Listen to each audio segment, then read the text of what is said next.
بسم الله الرحمن الرحيم. إن الحمد لله نحمده ونستعينه ونستغفره ونعوذ بالله من شرور أنفسنا ومن سيئات أعمالنا. من يهده الله فلا مضل له ومن يضلل فلا هادي له، وأشهد أن لا إله إلا الله وحده لا شريك له، وأشهد أن محمدا عبده ورسوله صلى الله وسلم وبارك عليه وعلى آله وصحبه أجمعين. أما بعد، نأخذ اليوم أو نبدأ اليوم بإظهار مذهب السلف وبيان موقفهم من أهل البدع. إظهار مذهب السلف وبيان موقف السلف من أهل البدع. قال الرسول صلى الله عليه وسلم: عليكم بسنتي وسنة الخلفاء الراشدين المهديين، تمسكوا بها وعضوا عليها بالنواجذ، وإياكم ومحدثات الأمور، فإن كل محدثة بدعة وكل بدعة ضلالة وكل ضلالة في النار. رواه البخاري ومسلم. رواه الإمام أحمد وأبو داود وابن ماجه والدارمي وابن حبان وغيرهم، وهو حديث صحيح. وفي الحديث الآخر يقول عليه الصلاة والسلام: ما أنا عليه وأصحابي. ففي الحديث الأول يقول: عليكم بسنتي وسنة الخلفاء الراشدين.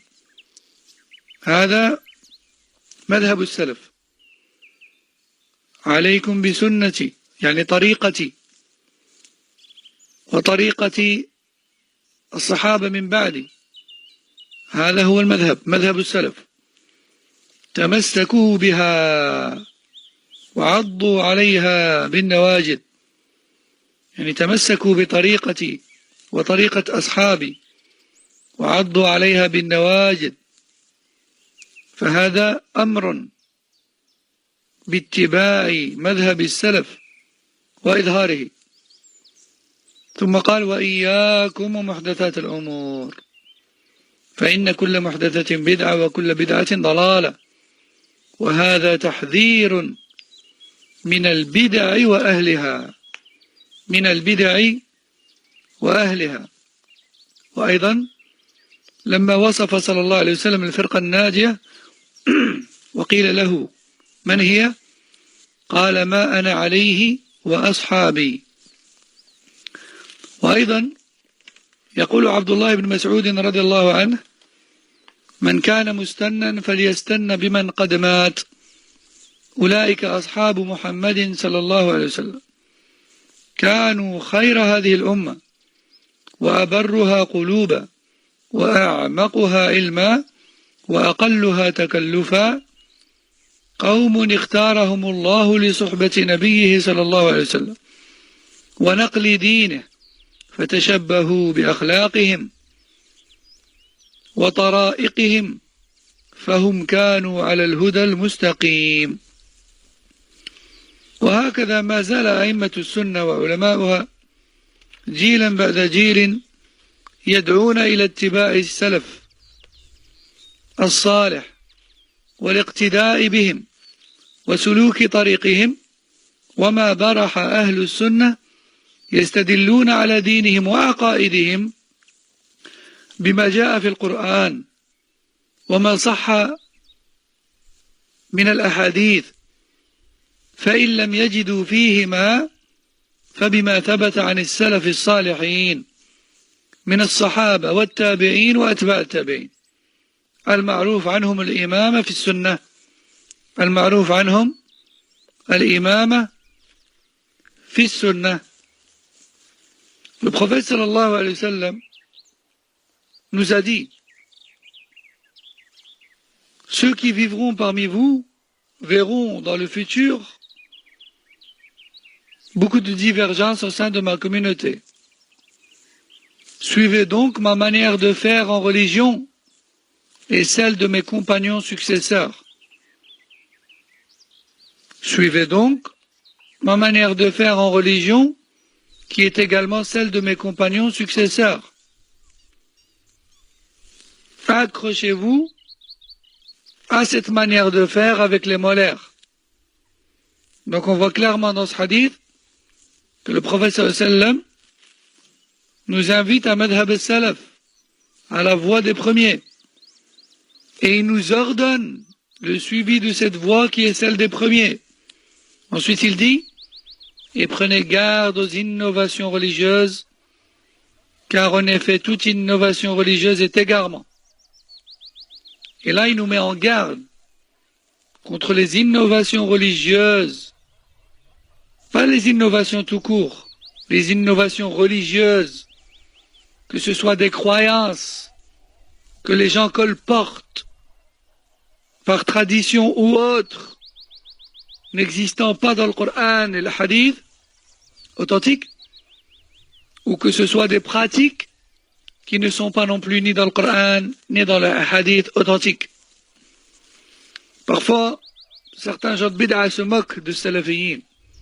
Et ils disent, ouais, mais vous êtes toujours là, bid'a, innovation. Bah alors montez pas en voiture, achetez des chameaux. Bah alors n'habitez pas dans des maisons.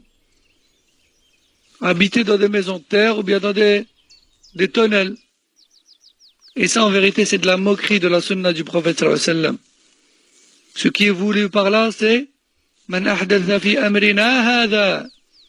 Celui qui innove dans notre affaire qui est celle-ci, c'est-à-dire la religion. L'innovation blâmée, c'est l'innovation religieuse, et non pas l'innovation dans la dunya.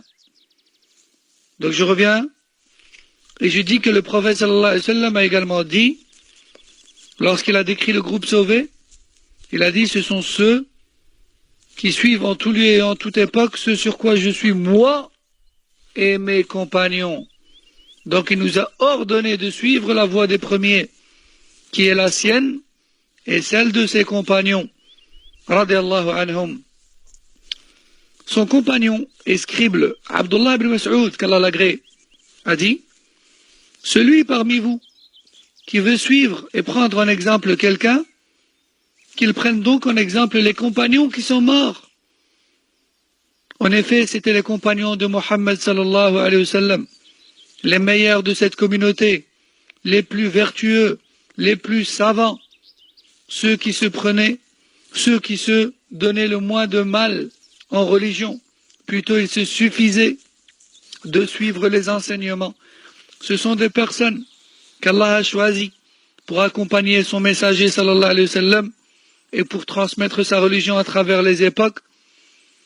Prenez-les donc en exemple dans votre comportement et votre croyance et pratique religieuse, car ils étaient sur un chemin droit et certifié. Car ils étaient sur un chemin droit et certifié.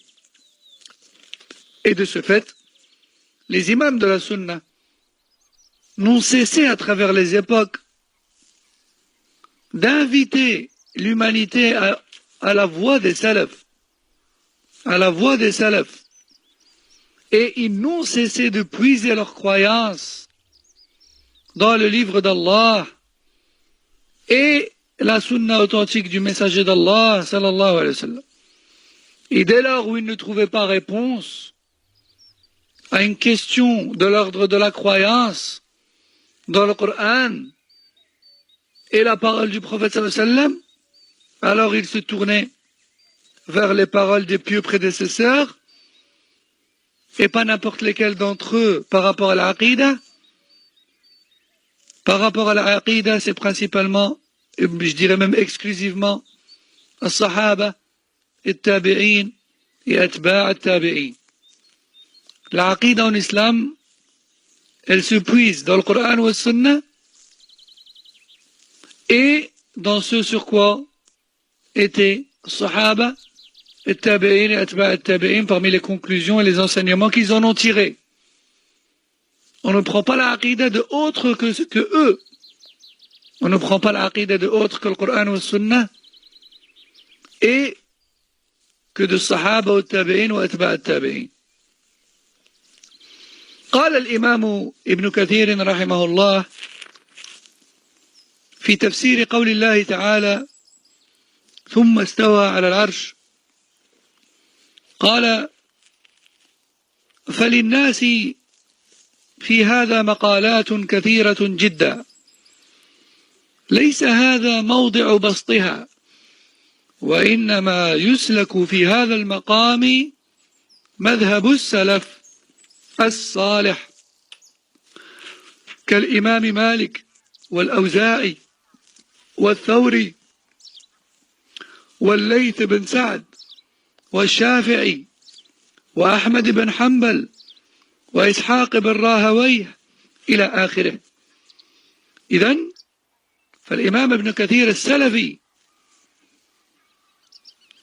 أشار إلى أن العقيدة والإيمان باستواء الله عز وجل على عرشه من العقيدة، أشار رحمه الله إلى أن العقيدة تكلم فيها الناس كثيرا واختلفوا فيها كثيرا، ولكن الذي يكفينا والذي يجب أن يكفينا هو مذهب السلف الصالح في ذلك كالإمام مالك والأوزاعي والثوري والليث بن سعد والشافعي وأحمد وإسحاق وغيرهم.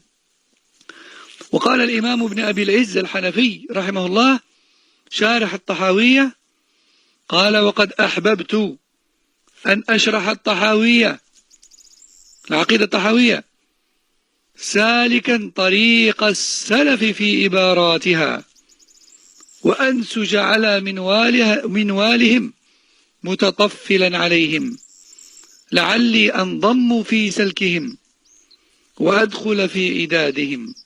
انتهى.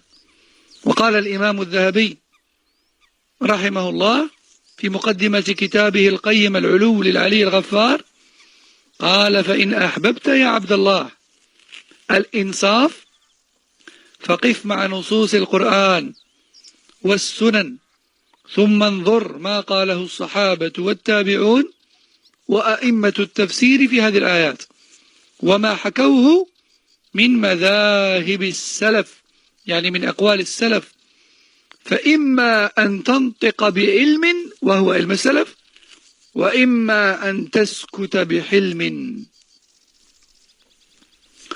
Ainsi, donc comme on a dit, les savants n'ont cessé à travers les époques, les savants de la Sunna n'ont cessé à travers les époques d'inviter l'humanité à la croyance et à la pratique du Salaf al-Salih. Et en matière de croyance, ils ont toujours puisé leur croyance dans le Coran et la Sunna et les paroles des trois premières générations, Sahaba al-Tabi'in ou Atba' al-Tabi'in. Je répète, Sahaba al-Tabi'in ou Atba' al-Tabi'in. On voit par exemple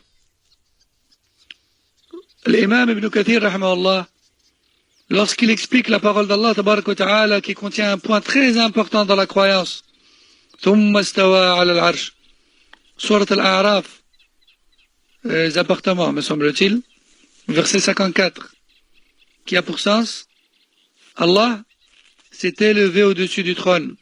Allah s'est élevé au-dessus du trône. Et ça, c'est un point dans la croyance, un sujet dans la croyance dans lequel il y a eu beaucoup de combats entre les gens de la Sunna et les gens de la Bid'a. Quand je dis le combat, c'est un combat scientifique. Car beaucoup de gens de Bid'a ont refusé de croire cela. Et ils ont transformé le sens de ce verset en rejetant son sens premier, qui est confirmé par les paroles du prophète sallallahu alayhi wa sallam et ses compagnons, et les tabi'in, les atba' tabi'in. Et Imam Ibn Kathir rahmallah dit, les gens ont beaucoup divergé et donné beaucoup d'interprétations à ce verset.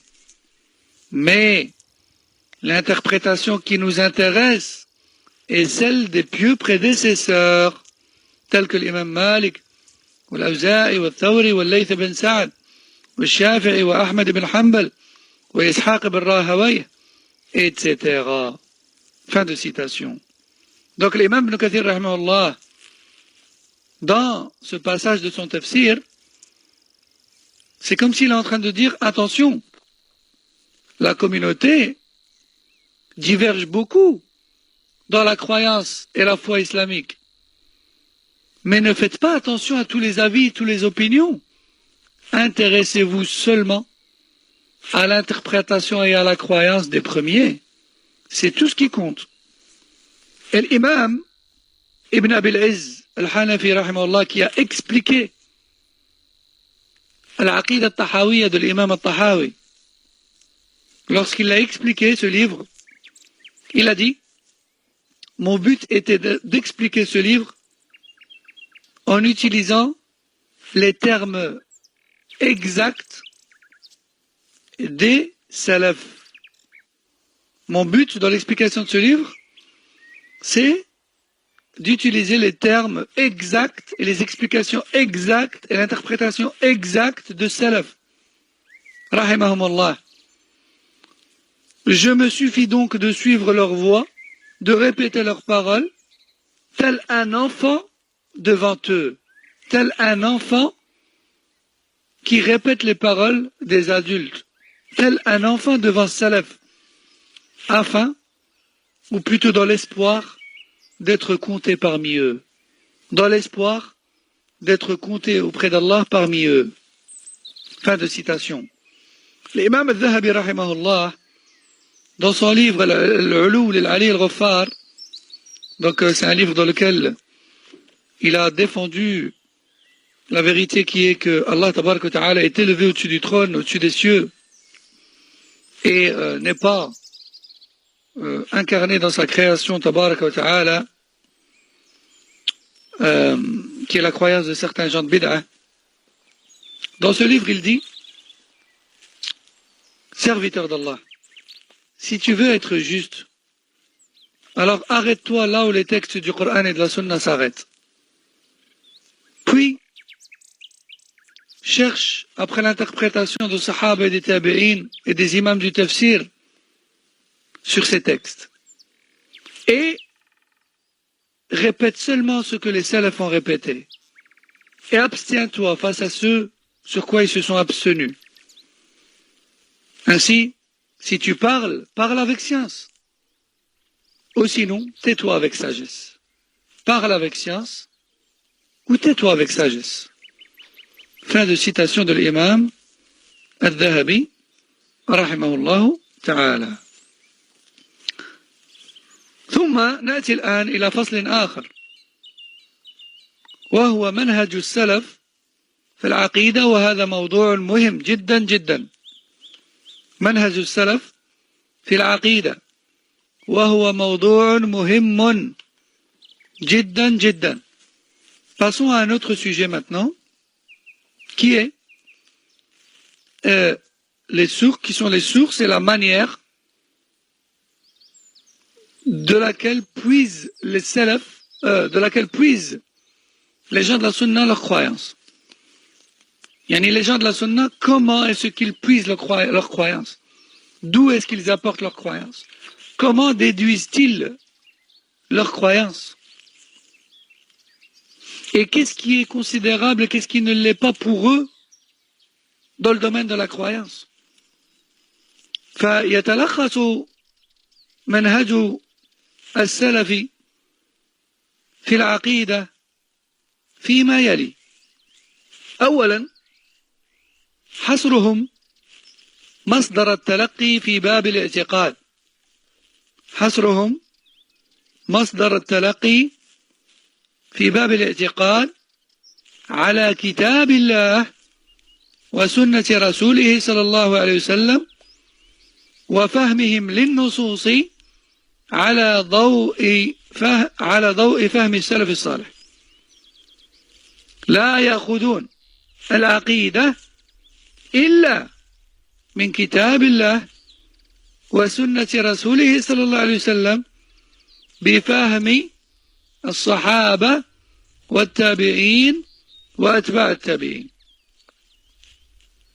إذن أعيد وأكرر: حصرهم مصدر التلقي في باب الاعتقاد على الكتاب والسنة وفهم السلف الصالح.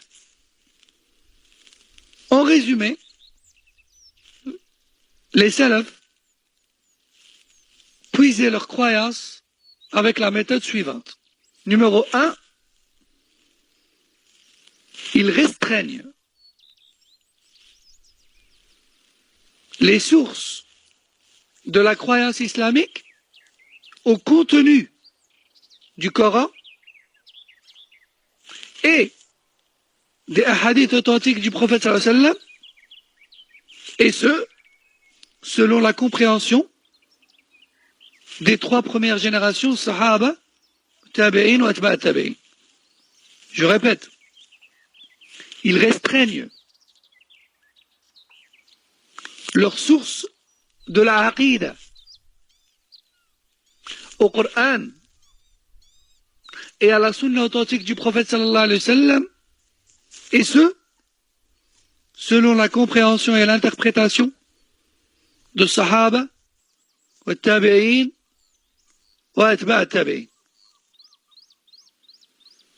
L'aqida, elle est tirée de ces 2 sources-là avec cette compréhension-là. Et rien d'autre. Et rien d'autre. Je répète, et rien d'autre. À ce qui paraît, quelqu'un a vu en rêve. À ce qui paraît, on dit que ça nous intéresse pas. C'est pas madhab al-salaf. Madhab al-salaf, c'est ça. C'est ce qui est sûr, c'est ce qui est garanti. La parole d'Allah et de son messager, avec la compréhension de salaf salih, c'est-à-dire les 3 premières générations. Point. ثانيا احتجاجهم بالسنة الصحيحة في العقيدة. احتجاجهم بالسنة الصحيحة في العقيدة، وسواء كانت هذه السنة الصحيحة متواترة أم آحاد. متواترة أم آحاد. Pour revenir juste un instant au premier point, on entend parfois des gens dire « Oui, mais quand même, j'ai lu tel point de la croyance dans un livre. Quand même, je l'ai lu dans un livre. Taïb, c'est bien que tu l'as lu dans un livre. Mais est-ce que cette croyance-là, est-ce que cette croyance que tu as, est-ce qu'elle est dans le Coran? Est-ce qu'elle est dans les hadiths authentiques du prophète sallallahu alayhi wa sallam? Taïb, elle y est. Ah, mashallah, regarde, il y a un verset qui va dans ce sens. Regarde, il y a un hadith qui va dans ce sens. Hop, stop, ça suffit pas. On s'arrête là. Avoir un verset ou un hadith qui semble faire allusion à ta croyance ne suffit pas comme preuve. Est-ce que les recueils de livres, les paroles des salafs contiennent à ce verset et à ce hadith l'interprétation que toi tu lui donnes? On va vérifier. On cherche. Est-ce que salaf ont interprété ce verset, ce hadith comme toi? Est-ce qu'ils se sont reliés à la croyance que tu portes de ton cœur?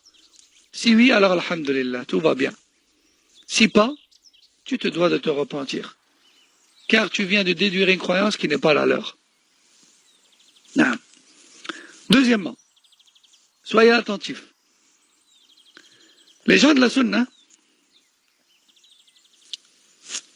acceptent comme preuve dans l'aqida tout hadith authentique. Tout hadith authentique. À partir du moment où il est authentique, il est une preuve dans l'aqida. À partir du moment où ce hadith qui parle de l'aqida est authentique, alors il est une preuve. Il est une preuve dans le sujet visé. Que la chaîne de ce hadith soit mutawatira, que ce hadith soit mutawatir ou bien ahad. Qu'est-ce que ça veut dire? Là, on est obligé de faire une petite parenthèse très précipitée et très concise afin de comprendre. Les chaînes de transmission d'un hadith sont de façon générale de 2 types. On a le mutawatir et on a l'ahad. Le mutawatir, l'information qui est mutawatira, c'est l'information qui est rapportée par plusieurs chaînes de transmission, par plusieurs chaînes de personnes qui se sont relayées une même information, et à chaque époque, par un grand nombre de personnes, de sorte à ce qu'il soit impossible que tout le monde se soit mis d'accord pour mentir. Je répète, al-mutawatir, le hadith al-mutawatir, c'est l'information rapportée à travers les époques par plusieurs chaînes de transmission. Plusieurs chaînes, c'est pas les mêmes personnes, par plusieurs chaînes de transmission. Avec, à chaque époque, un grand nombre de rapporteurs, un très grand nombre de rapporteurs. Certains disent 100, d'autres disent 200, d'autres disent 300, d'autres disent 1000. Al-Muhim, par un grand nombre de rapporteurs. D'autres disent 10. Al-Muhim, par un grand nombre de rapporteurs. À chaque époque. De sorte à ce qu'il soit impossible que tous ces gens, à toutes ces époques, dans toutes ces chaînes qui rapportent une même information, se soient mis d'accord pour mentir. Ça, c'est ce qu'on appelle le hadith al-mutawatir. Ensuite, à côté de ça, on a le hadith al-ahad. Le hadith al-ahad, lui, il est de plusieurs types. On a al-gharib, on a al-aziz et on a al-mashhur. Al-gharib, c'est quoi? C'est un hadith qui est rapporté avec des chaînes de transmission où, à certaines époques, les rapporteurs, ou à certaines époques, on trouve un seul rapporteur de ce hadith. Même si avant lui ou après lui, il y a plusieurs personnes, on trouve à un moment donné qu'à une certaine époque, il y a une seule personne qui relaie le hadith, qui relaie l'information. Il est seul. À cette époque-là, et à cet étage-là des rapporteurs, il est seul. Un seul. Ce hadith, il est gharib. On traduit le gharib par l'étrange. Mais attention, comme cette seule personne est répertoriée dans les livres de rapporteurs comme étant digne de confiance, le hadith est accepté. Mais il n'est pas mutawatir, vu qu'il est seul. Il est ahad. Ahad de quel type? Ahad gharib. Parce que le nombre de rapporteurs diminue jusqu'à une seule personne à une certaine époque. Ensuite, l'ahad, il y a une deuxième catégorie qui est, quelle est-elle? Al-aziz. L'Aziz, c'est celui dont le nombre de rapporteurs à une certaine époque et à un certain étage baisse jusqu'au nombre de 2. Il se peut que juste avant ou juste après, il y ait beaucoup plus de personnes, mais à une certaine époque et à un certain moment, la chaîne, elle est reliée par seulement 2 rapporteurs. Dans toute une époque, seulement 2 personnes rapportent un même hadith. Même si à l'époque précédente et à l'époque d'après, ils sont beaucoup. Mais à une même époque, il y en a seulement 2 qui ont relayé le hadith. Ce hadith est considéré comme ahad, aziz. Ensuite, le dernier type de ahad, c'est al-mashhur. Al-mashhur, c'est le célèbre. Linguistiquement, le célèbre. Le célèbre, istalahan yani. Alors, qu'est-ce que ça veut dire ici, le mashhur? Ça veut dire qu'à une certaine époque, le nombre de rapporteurs est descendu jusqu'à 3. Jusqu'à 3. Donc, lorsque, à un moment donné, dans la chaîne, il y a un seul rapporteur, c'est gharib. Lorsqu'à un moment donné, dans la chaîne, il y a seulement 2 rapporteurs, ça descend jusqu'à 2 rapporteurs, c'est aziz. Et lorsque ça descend jusqu'à 3 rapporteurs, c'est mashhur. Et tous ces 3 types-là restent des ahad. Bien sûr que le hadith mutawatir, il est plus sûr que l'ahad. Mais c'est pas parce que c'est ahad, c'est pas parce qu'à un moment donné dans la chaîne il y a une seule personne ou seulement 2 personnes ou seulement 3 personnes que ce hadith n'est pas acceptable. Tant que ces rapporteurs-là, ce 1 ou ces 2 ou ces 3, sont répertoriés dans les livres comme dignes de confiance par les gens de leur époque. Alors c'est vrai que c'est un peu technique. Je ferme la parenthèse et maintenant je reviens au sujet du cours. Certains gens de bid'a, comme par exemple l'Asha'ira, ils disent, si le hadith est ahad, dans la aqidah on ne l'accepte pas. Ils ont inventé cette condition, alors qu'elle n'existait pas à l'époque des salafs. Ils disent que si on a un hadith qui parle d'un sujet dans la aqidah, et qu'à un moment donné dans sa chaîne, il y a un seul rapporteur, ou seulement deux rapporteurs, ou seulement trois rapporteurs, on ne les accepte pas. On n'accepte pas le hadith. Et on n'accepte pas cette croyance. Or, mes chers frères et sœurs, il faut savoir que dans le domaine de la aqidah, il y a au moins, il faut savoir que les hadiths, tous les hadiths rapportés, il y a au moins 75% d'entre eux qui sont ahad. Je répète, il y a près de 75% des hadiths recueillis dans les livres qui sont ahad. Alors, à votre avis, quel est le but des gens de bid'a lorsqu'ils mettent en condition que le hadith soit mutawatir pour l'accepter dans le domaine de la aqidah? Leur but n'est autre que de rejeter une bonne partie de la aqidah. Naam. Donc, je reviens au sujet du cours. Les gens de la sunna acceptent tout hadith authentique dans le domaine de la aqidah, qu'il soit mutawatir ou ahad. نعم. ثالثا التسليم بما جاء به الوحي التسليم بما جاء به الوحي وعدم رده بالعقل وعدم الخوض في الأمور الغيبية التي لا مجال للعقل فيها. Les gens de la sunna se soumettent totalement à la révélation d'Allah tabarak wa ta'ala. Tout verset bien interprété et tout hadith authentique bien interprété, c'est-à-dire compris comme les salafs, est à prendre en considération.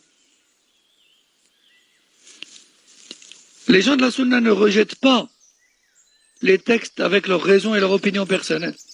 Ils ne débattent pas sur l'essence des textes. Les gens de la sunna ne se mesurent pas à la révélation avec leur opinion et leur raison personnelle. Qu'est-ce que ça veut dire? Ça veut dire que lorsque je te dis que le prophète sallallahu alayhi wa sallam a dit que Yawm al-Qiyamah, Allah tabarak wa ta'ala dira à l'enfer, est-ce que tu veux encore? Oui, je veux encore. Et des gens y seront jetés. Tu veux encore? Oui, je veux encore. Des gens y seront jetés. Jusqu'à ce qu'Allah tabarak wa ta'ala y dépose son pied et que cet enfer se plie sur lui-même en disant qat, qat, je n'en veux plus, je n'en veux plus. Bien sûr, avec entre parenthèses, le fait que les attributs d'Allah tels que les pieds, les mains, les yeux, etc., n'ont de point commun avec les nôtres que le nom et que leur réalité ne ressemble en rien aux créatures, etc., etc.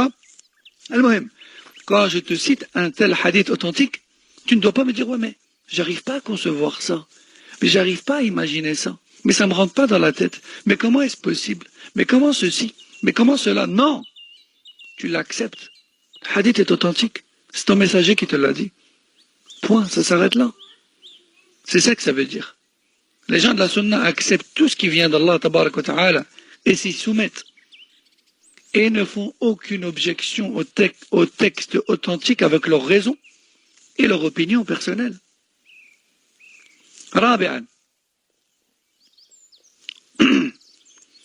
عدم الخوض في علم الكلام والفلسفة. Les gens de la sunna ne s'intéressent ni de loin ni de près à la philosophie et encore moins dans le domaine de la croyance. Et encore moins dans le domaine de la croyance. Et nous avons aujourd'hui beaucoup de prétendus intellectuels musulmans, penseurs musulmans, philosophes musulmans, etc., qui parlent dans le domaine de la foi islamique et de la croyance islamique comme si l'aqidah était une chose, comme si l'aqidah était le fruit de la réflexion. Ce en quoi tu dois croire et que tu ne vois pas, C'est Allah tabaraka wa ta'ala qui t'informe dessus. Ce n'est pas ta pensée ni ta réflexion. Donc tu n'as pas besoin de la philosophie et de la pensée et de la réflexion et de l'intellectuel. Tu n'as pas besoin de tout ça dans l'aqida. خامسا رفض التأويل الباطل رفض التأويل الباطل. Les gens de la sunna rejettent toute mauvaise interprétation des textes.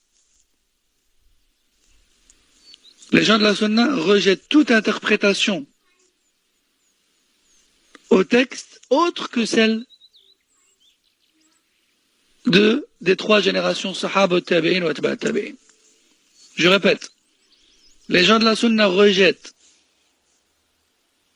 toute interprétation donnée au texte autre que celle de sahaba ou tabi'in ou atba' tabi'in.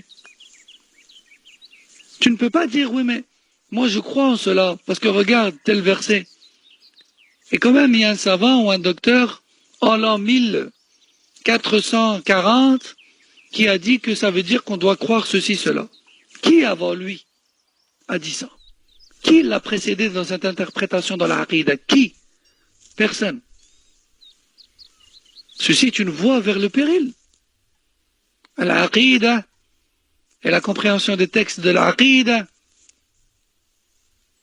et leur interprétation ne doit être autre que celle de Sahaba, wa tabi'in, wa atba' tabi'in. نعم. سادسا الجمع بين النصوص في المسألة الواحدة. الجمع بين النصوص في المسألة الواحدة. Et ça aussi c'est un sujet très important. Les gens de la sunna regroupent tous les hadiths et les versets qui parlent d'un même sujet et l'interprétation des salaf salih dessus afin d'en tirer une conclusion et une même croyance. Qu'est-ce que ça veut dire? Ça veut dire que s'il y a des hadiths qui parlent de la aqida, qui ont des sens divergents d'apparence, je répète, qui ont des sens divergents, mais divergents d'apparence. Qu'est-ce qu'ils font les gens de la sunna? Ils regroupent ces textes et ils tentent de comprendre le sens, le véritable sens, en joignant entre ces textes. Donnons un exemple. Rasul sallallahu alayhi wa sallam a voyagé dans les cieux, Isra al-Mi'raj, voyage nocturne. Et Allah tabaraka wa ta'ala l'a interpellé et il lui a ordonné la prière, il lui a prescrit la prière dans les cieux. Non. Il lui a parlé directement. Certains hadiths stipulent cela. Il a parlé directement à Allah tabaraka wa ta'ala, sans interprète, etc. De ce fait, on pourrait se demander, on pourrait se dire, bon ben, alors dans ce cas, le prophète sallallahu alayhi wa sallam a vu Allah. Dans ce cas, le prophète sallallahu alayhi wa sallam a vu Allah. Il l'a vu. En revanche, quand on regarde d'autres textes, comme ceux de Aïcha radhiyallahu anha par exemple, elle dit, non, le prophète sallallahu alayhi wa sallam n'a pas vu Allah. Ah, le prophète, elle dit, le prophète sallallahu alayhi wa sallam n'a pas vu Allah. N'a pas vu Allah. Donc certains textes laissent entendre, ces textes ne disent pas clairement qu'il a vu Allah, mais ils laissent entendre qu'il a parlé directement à Allah tabaraka wa ta'ala et qu'il n'y avait aucun intermédiaire entre eux. D'autres textes nient la vision du prophète sallallahu alayhi wa sallam d'Allah tabaraka wa ta'ala. Qu'est-ce qu'ils ont fait le salaf? Qu'est-ce qu'ils ont fait le ulama? Ils ont regroupé tous ces hadiths et les ont joints les uns aux autres et en ont tiré quoi? Que le Rasul sallallahu alayhi wa sallam ra'a Allah bi qalbihi la bi basarihi. لا رأى الله بقلبه لا بعينه. Ils en ont tiré que le prophète sallallahu alayhi wa sallam a vu Allah avec son cœur, mais pas avec ses yeux. Avec son cœur, mais pas avec ses yeux. D'ailleurs, il y a un hadith clairement sur cela qui dit, lorsque les Sahaba l'ont questionné, as-tu vu Allah? Il a répondu, Innahu nurun anna arah. Une lumière éblouissante se dégage de lui. Comment aurais-je pu le voir? Comment aurais-je pu l'apercevoir? Donc, on ne peut pas prendre un texte ou deux et faire une déduction. Regarde, il lui a parlé sans intermédiaire là, il l'a vu. Et l'autre, il va dire, mais non, regarde. Aïcha radhiyallahu anha et d'autres disent, il l'a pas vu. Il l'a pas vu. Et on va se disputer comme ça sans fin. La manière de faire de Salaf et de Ahl Sunnah, c'est de regrouper les textes et d'en tirer le sens le plus précis. طيب. فهذه العقيدة مستقاة من النبع الصافي. كتاب الله وسنة رسوله صلى الله عليه وسلم بعيدة عن الأهواء والشبه. فالمتمسك بها يكون معظما لنصوص الكتاب والسنة لأنه يعلم أن كل ما فيها حق وصواب.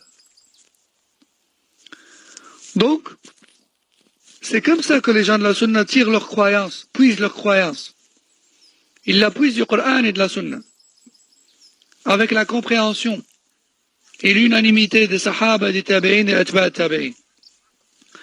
Et celui qui se suffit de cette source, c'est celui qui a le véritable respect et vénération envers la révélation d'Allah Tabaraka wa Ta'ala. Et celui qui est strict sur cette source de aqida, de sa aqida,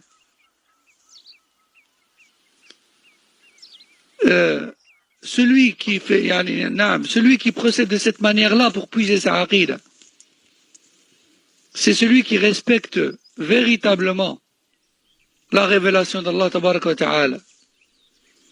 Pourquoi? Car il sait que le contenu du Coran et de la Sunna authentique est garanti. Et le Coran et la Sunna ne contiennent aucune faille. Le Coran et la Sunna authentique ne contiennent aucun risque d'erreur. قال الإمام البربهاري رحمه الله. Non, mais j'en profite ici pour parler d'une chose qui existe à notre époque. Parfois, on voit des gens s'envoyer des vidéos ou des enregistrements, soi-disant dans les tombes ou dans le fond de la terre, ou ce genre de choses, ou dans les cimetières, des enregistrements où on entend soi-disant des gens hurler de douleur, où on voit soi-disant des corps déterrés de leur tombe, carbonisés, des choses comme ça. Regardez, le châtiment avait déjà commencé. Regardez, on entend le châtiment des gens des tombes. Et les gens y croient. Et les ignorants parmi les musulmans transfèrent et relaient ce genre d'enregistrement et de photos et de vidéos. Et cela prouve à quel point le jahl et l'ignorance sont profonds dans cette communauté. Et qu'Allah Azza wa Jal nous enseigne.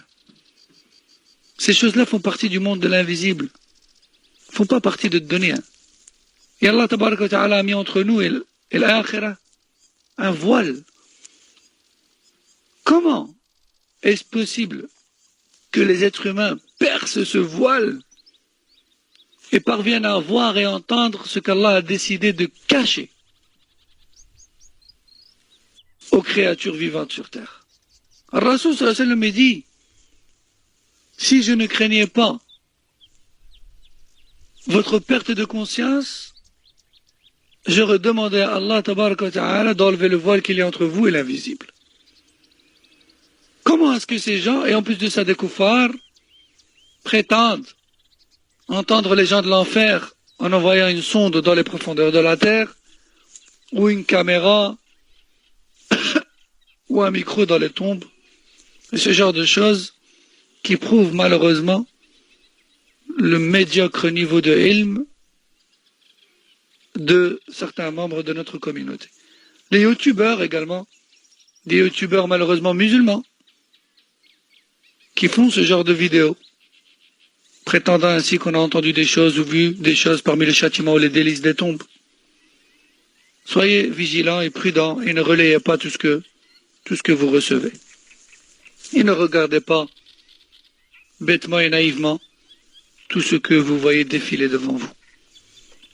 قال الإمام البربهاري رحمه الله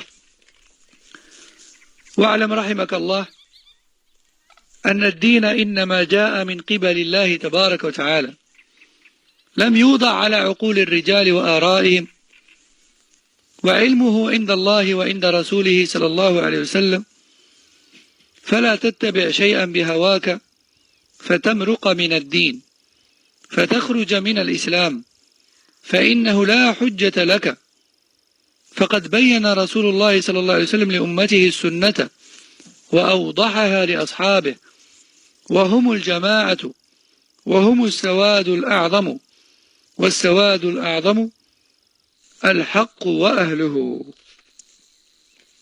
Imam al-Barbahari rahimahullah, qui fait partie des anciens imams de la Sunna, a dit: sache qu'Allah te fasse miséricorde, que la religion, elle nous est parvenue de la part d'Allah tabaraka wa ta'ala. La religion a été révélée par Allah tabaraka wa ta'ala. Et Allah tabaraka wa ta'ala n'a pas fait dépendre sa religion de la raison et de l'opinion personnelle des humains. Allah tabaraka wa ta'ala a révélé sa religion et il a révélé avec celle-ci sa bonne interprétation qui est Sunnah.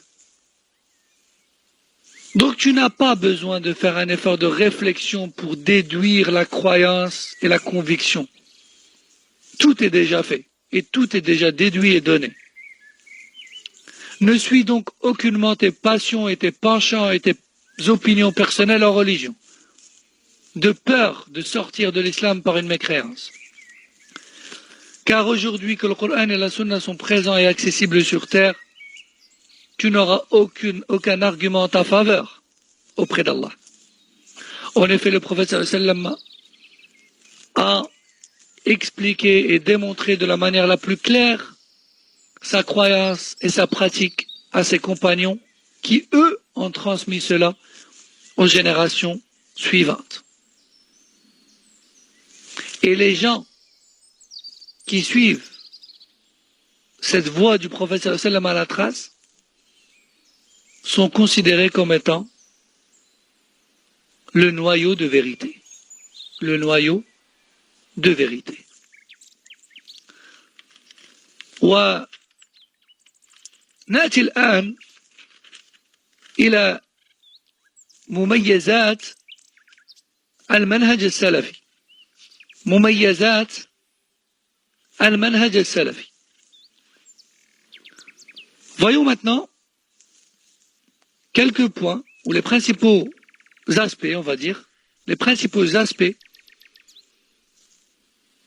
sur lesquels la voie des salafs, la salafiyya, ou les salafiyoun, se distinguent totalement du reste des mouvances de bid'ah. أولا ثبات أهل المنهج السلفي على الحق وعدم تقلبهم كما هي عادة أهل الأهواء. قال حذيفة لأبي مسعود: إن الضلالة أن تعرف ما كنت تنكر وتنكر ما كنت تعرف وإياك والتلون في الدين فإن دين الله واحد. وقال شيخ الإسلام ابن تيمية رحمه الله: وبالجملة فالثبات والاستقرار في أهل الحديث والسنة أضعاف ما هو عند أهل الكلام والفلسفة. Premier point flagrant de distinction entre le manhaj al-salafi, la voie de la salafiyya, et les autres voies et mouvances, c'est la fermeté de ses adeptes et de ses suiveurs comparée à celle des adeptes et des suiveurs des autres voies et des autres mouvances. Qu'est-ce que ça veut dire? Ça veut dire qu'un salafi et une salafiyya qui sait ce qu'est salafiyya parfaitement, qui a étudié les règles de salafiyya, qui connaît les fondements de salafiyya,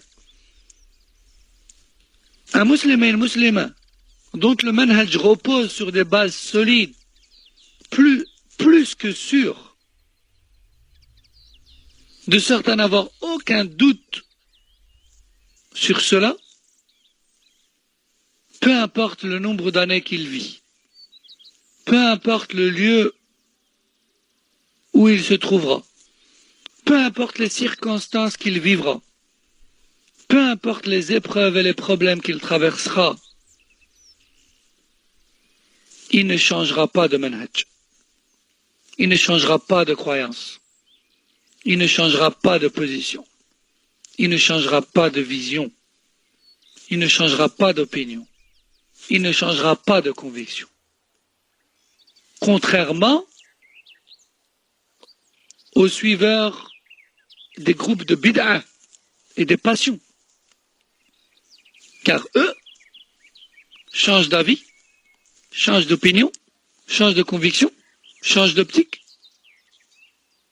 au fur et à mesure que les situations changent, que les intérêts tirés changent, que les avantages ou les désavantages changent, que les menaces changent, que le lieu change, que l'époque change, que la situation vécue change, que l'épreuve traversée change. Eux, ils changent de manteau, ils changent de manhaj, ils changent de conviction, comme ils changent de manteau ou de veste ou de vêtements en fonction des saisons. En fonction des saisons. Ça, c'est le premier point de distinction entre salafiyin, les vrais salafiyin qui connaissent vraiment leur manhaj selon les règles maîtrisées de leur manhaj. Et le but de cette petite série, Inch'Allah, c'est de donner au moins quelques notions, quelques bases de ce manhaj, de sorte à ne pas être perturbé par les ambiguïtés et les mauvaises ondes qui nous entourent. Hudayfa a dit à Abu Mas'ud, qu'Allah les agrée, leur fasse miséricorde, l'un des signes clairs de l'égarement d'une personne, c'est le fait de la voir changer d'opinion et de position au fur et à mesure que les jours passent. Aujourd'hui, elle est pour ça et contre ça, le lendemain, à l'inverse. Et je vais vous donner un exemple vivant et récent. Tous ces khawarij, parmi les prétendus prêcheurs qui passent à la télévision, etc., qui ont encouragé les peuples musulmans à se soulever contre leur gouverneur ces 10 dernières années, qui, dès lors où ils ont vu la coalition internationale les considérer comme organisation terroriste et incitatrice à la haine et à la violence, et dès lors où ils se sont sentis traqués et recherchés, et emprisonnés et condamnés, du jour au lendemain, ces mêmes prétendus prêcheurs du courage et du djihad ont totalement changé de discours. Attention, il faut obéir au gouverneur, il faut être fier de notre État, il faut invoquer pour les gouverneurs, il faut respecter et obéir, il ne faut pas critiquer les gouverneurs. Et ils ont supprimé tous leurs tweets, et toutes leurs critiques, et tous leurs discours, et toutes leurs conférences.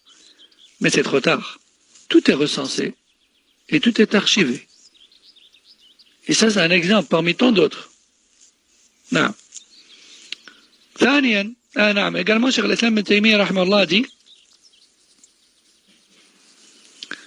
la fermeté et la stabilité sur les opinions religieuses entre les gens de la sunna et les gens de la bid'a et de la philosophie est incomparable.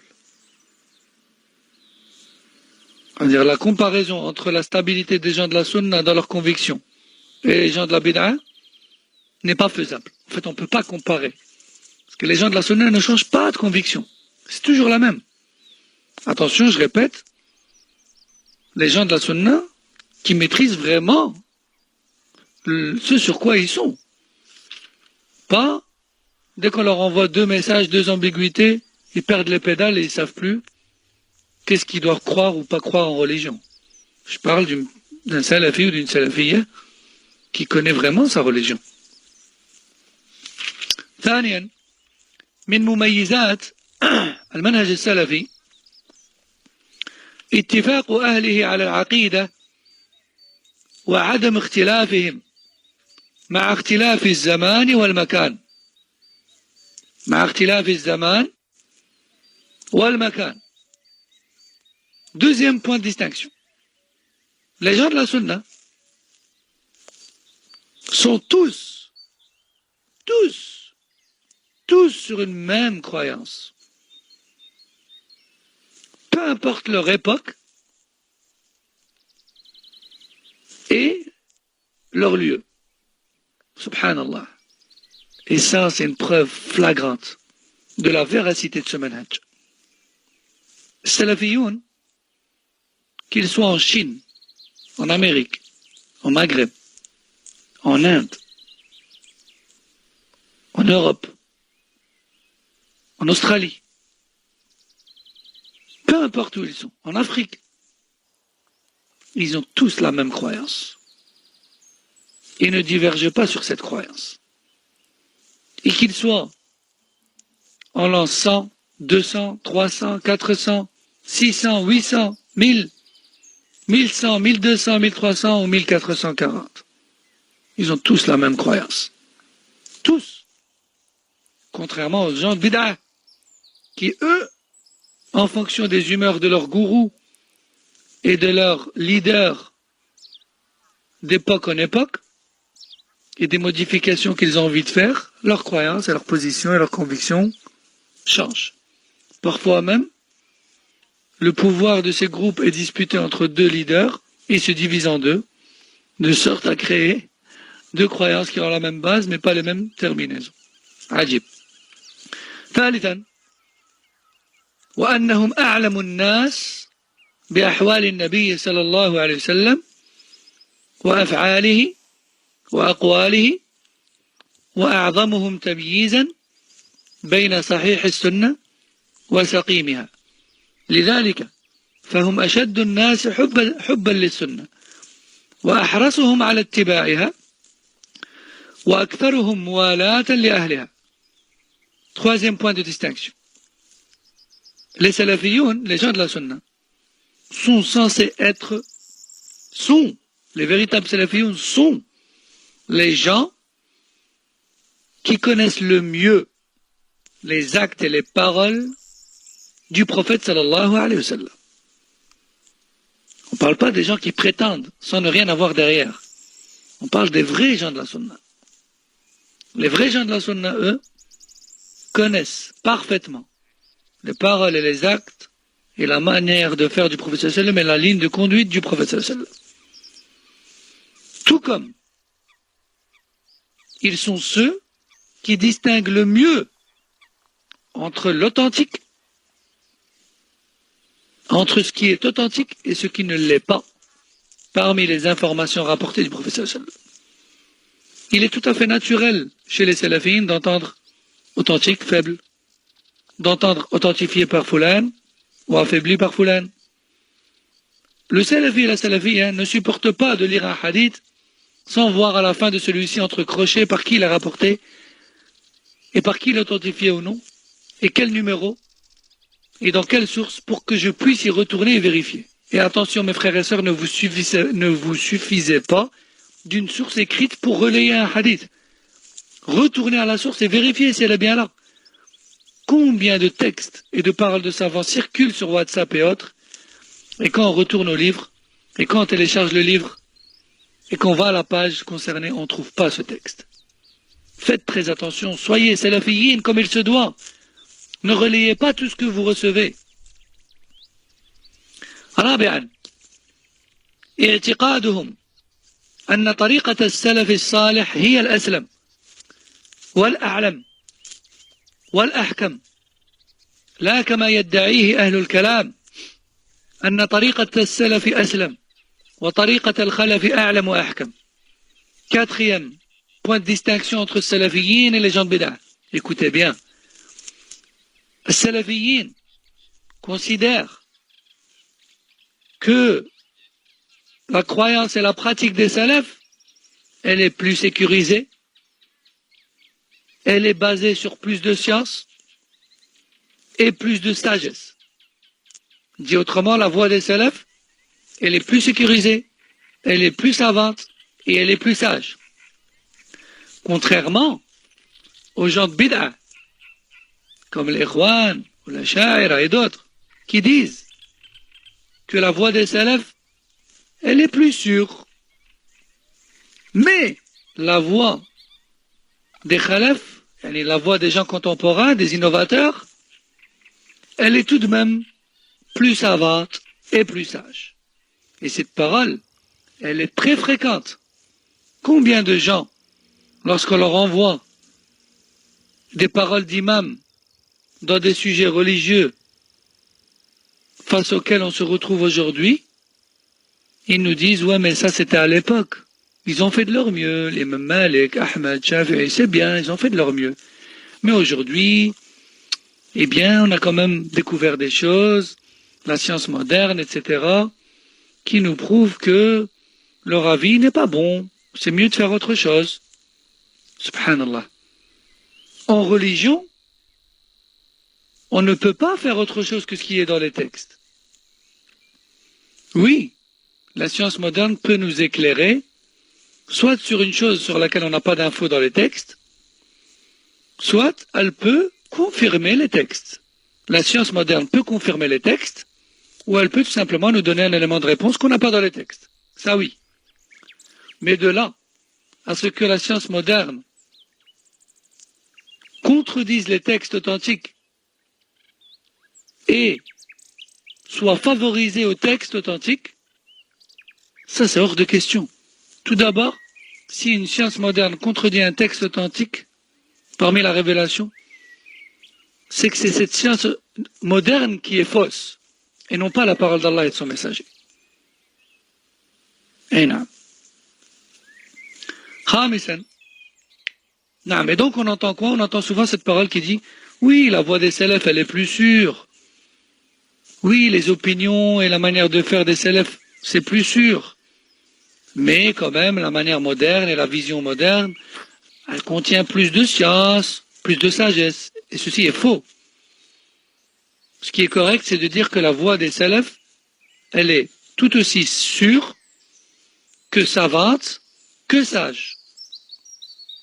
Et que la voix des contemporains n'est correcte que si elle correspond à celle des salafs. خامسا حرصهم على نشر العقيدة الصحيحة والدين القويم وتعليم الناس ونصحهم والرد على المخالفين والمبتدعين. Cinquième point de distinction entre salafiyin et les gens de bid'ah. C'est que salafiyin donne beaucoup d'importance et beaucoup de priorité à l'enseignement de la croyance correcte, de l'aqida, et à la base de la religion qui est la croyance, le dogme.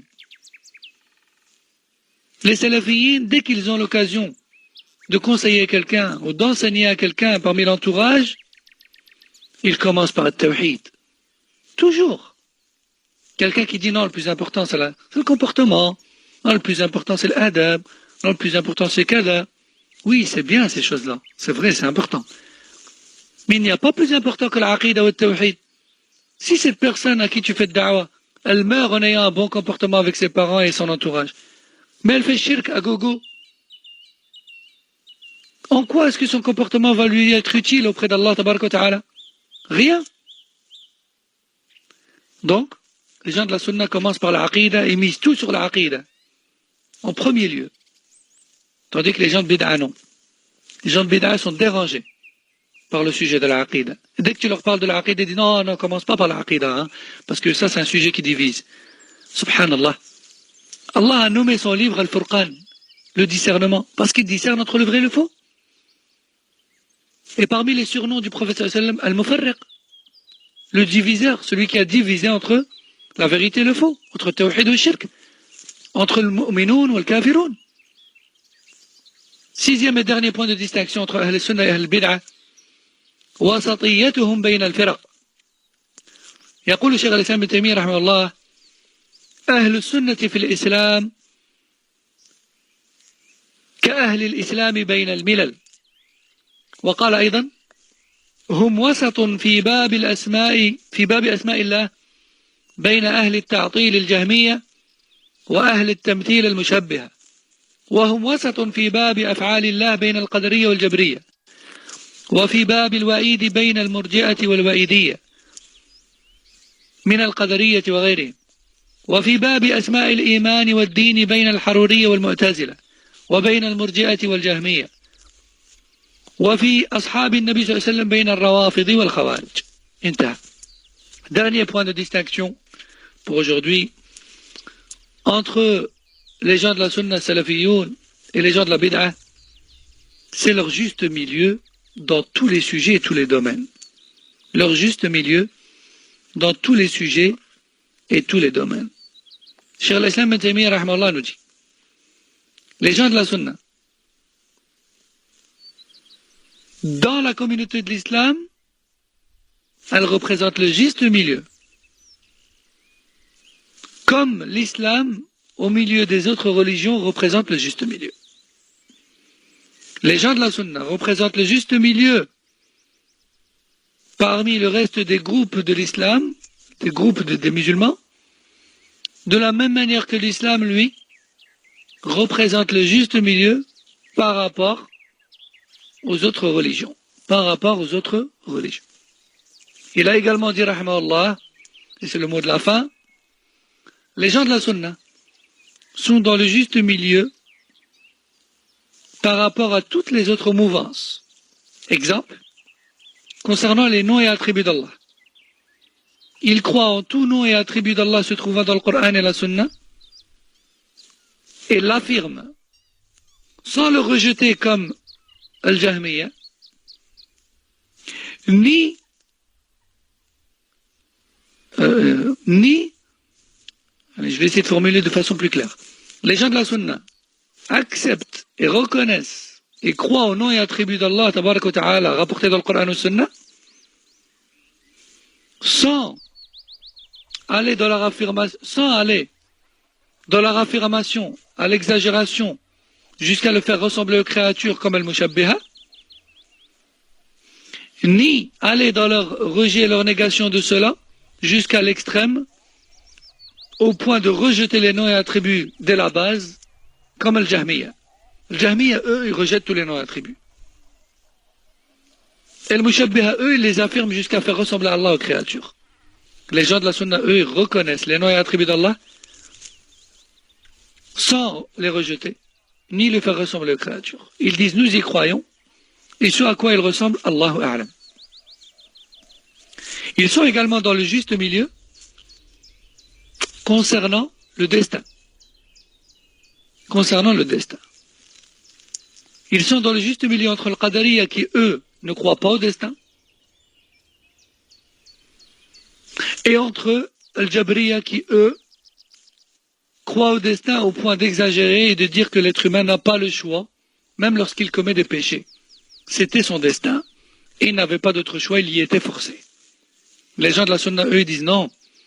Les textes du Coran et de la Sunna disent qu'Allah t'a prédestiné des choses, mais il t'a également donné un libre arbitre.